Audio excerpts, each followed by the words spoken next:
Anna Pauline Murray, who took Pauli as her name, was born on November 20th, 1910, in Baltimore, Maryland.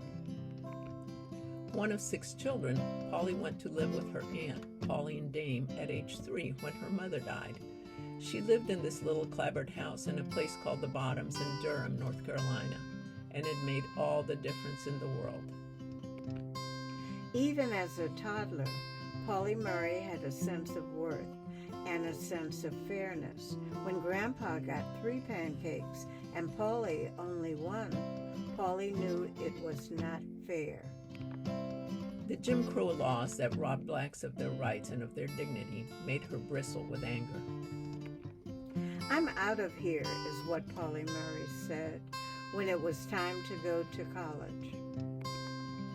She went to Hunter College in New York, but North Carolina schools for blacks didn't prepare students for white colleges in New York. Yet she persevered and graduated. Hunter College made a writer out of her. In the middle of the Great Depression, Pauli went from job to job to job and saw unfairness everywhere, and she had to do something about it. So she wrote letters and newspaper articles to those in power demanding change. She called them confrontations by typewriter. She even wrote to President Roosevelt and Eleanor Roosevelt, who became her friend. Long before Rosa Parks, Pauli Murray refused to sit in the back of the bus and went to jail for it. Long before the Greensboro sit-ins, Pauli led student sit-ins to integrate cafeterias in Washington, D.C. Pauli realized that to change Jim Crow laws, she must become a lawyer.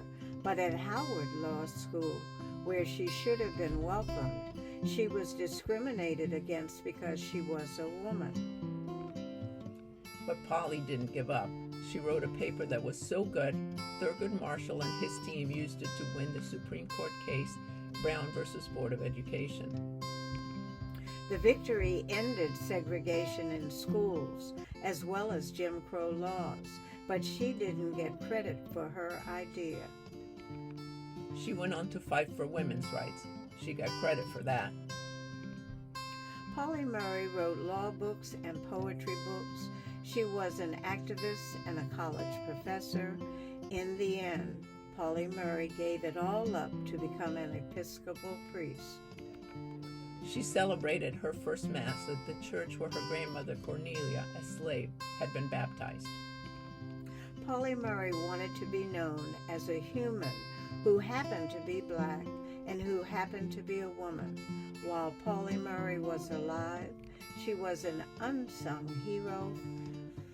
Now we know she was transformative.